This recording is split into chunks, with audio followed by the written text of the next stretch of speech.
അപ്പോൾ പെരുന്നാൾക്ക് ഉണ്ടാക്കാൻ പറ്റിയ ഒരു അടിപൊളി അച്ചാറിൻ്റെ റെസിപ്പി കണ്ടാലോ. അപ്പോൾ അതിനായിട്ട് ഇവിടെ ഒരു ചട്ടിയാണ് ഞാൻ വെച്ചിട്ടുള്ളത്. ചട്ടി നന്നായിട്ട് ചൂടായി വന്നിട്ട് ഓയിൽ ഒഴിച്ചു കൊടുത്തിട്ടുണ്ട്. അപ്പോൾ അതിനാവശ്യമായിട്ടുള്ള സാധനങ്ങൾ പറഞ്ഞുതരാം. പച്ചമുളക് നെട്ട് കളഞ്ഞ് കഴുകി വൃത്തിയാക്കി വെച്ചിട്ടുണ്ട്. അതുപോലെ ഇഞ്ചി വെളുത്തുള്ളി ചതച്ച് വെച്ചിട്ടുണ്ട്.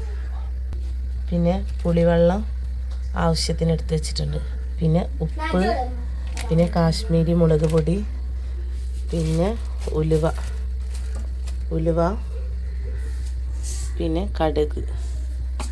അപ്പോൾ ഓയിൽ നന്നായിട്ട് ചൂടായി വന്നിട്ടുണ്ട്. അപ്പോൾ ഇനി കടുക് ചേർത്ത് കൊടുക്കാം കേട്ടോ.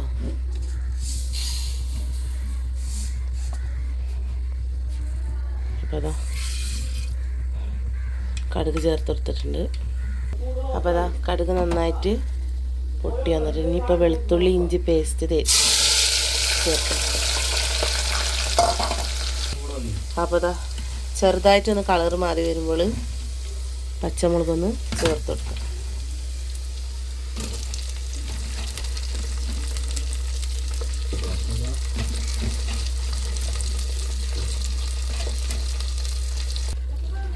ഇനി ഇതിലേക്ക് ആവശ്യത്തിന് ഉപ്പൊന്ന് ചേർത്ത് കൊടുക്കാം. ഇത്രയും മതിയിട്ട് ഉപ്പ്. അപ്പോൾ മധുരച്ചാറാണ് ഉണ്ടാക്കുന്നത്.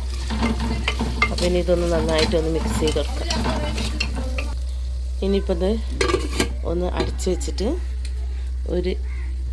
ഒരു മിനിറ്റ് ഒന്ന് ഹൈ ഫ്ലെയിമിൽ വെച്ച് വെക്കാം കേട്ടോ. അപ്പോൾ ഇത് നന്നായിട്ടൊന്ന് എണ്ണയിൽ കിടന്നിട്ടൊന്ന് പൊട്ടും. അപ്പോൾ അതാ മുളക് ഈ ഓയിലിൽ കിടന്നിട്ടൊന്ന് പൊട്ടി വരും ചെറുതായിട്ടൊന്ന്. അപ്പോൾ നമുക്ക് മുളക് പൊടി ചേർത്ത് കൊടുക്കാം കേട്ടോ.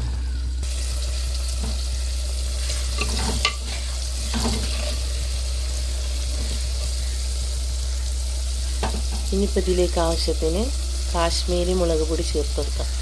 അച്ചാർ പൊടി വേണ്ടവർക്ക് അച്ചാർ പൊടി ഇട്ട് കൊടുക്കാം. അല്ല സാധാ മുളക് പൊടിയാണെങ്കിൽ ഞാനിവിടെ സാധാ മുളക് പൊടിയാണ് ചേർക്കൽ. പക്ഷെ ഒരു കളറിന് വേണ്ടിയിട്ട് ഞാനിവിടെ കാശ്മീരി മുളകാണ് ചേർക്കണം.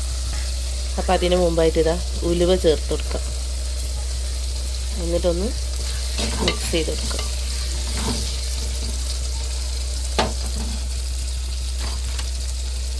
എന്നിട്ട് ആവശ്യത്തിന് കാശ്മീരി മുളക് പൊടി ചേർത്ത് കൊടുക്കാം.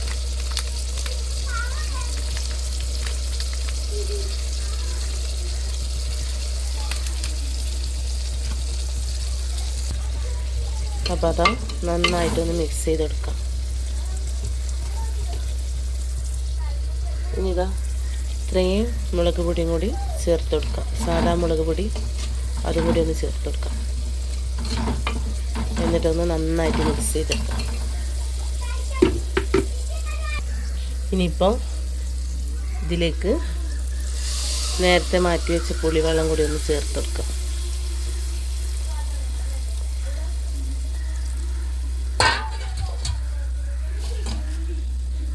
എന്നിട്ട് നന്നായിട്ടൊന്ന് മിക്സ് ചെയ്തെടുക്കാം.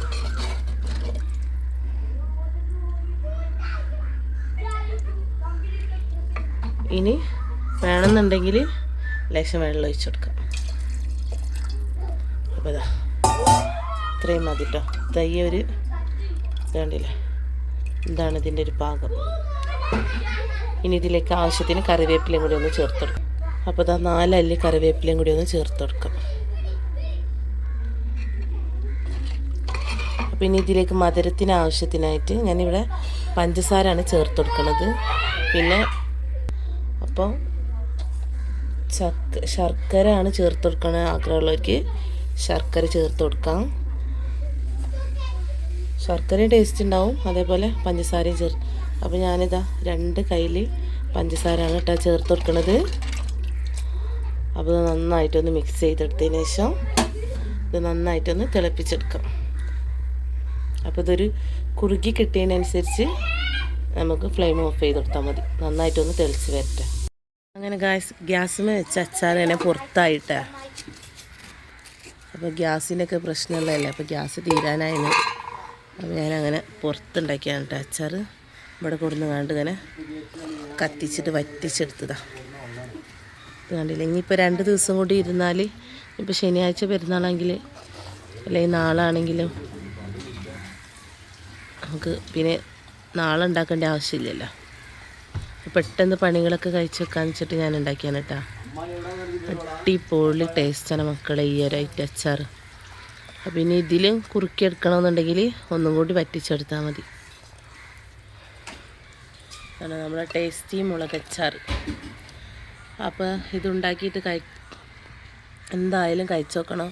അടിപൊളി അച്ചാറാണ്. അപ്പോൾ വീഡിയോ ഇഷ്ടമായാൽ ലൈക്ക് ചെയ്യുക, ഷെയർ ചെയ്യുക, സബ്സ്ക്രൈബ് ചെയ്യുക, സപ്പോർട്ട് ചെയ്യുക.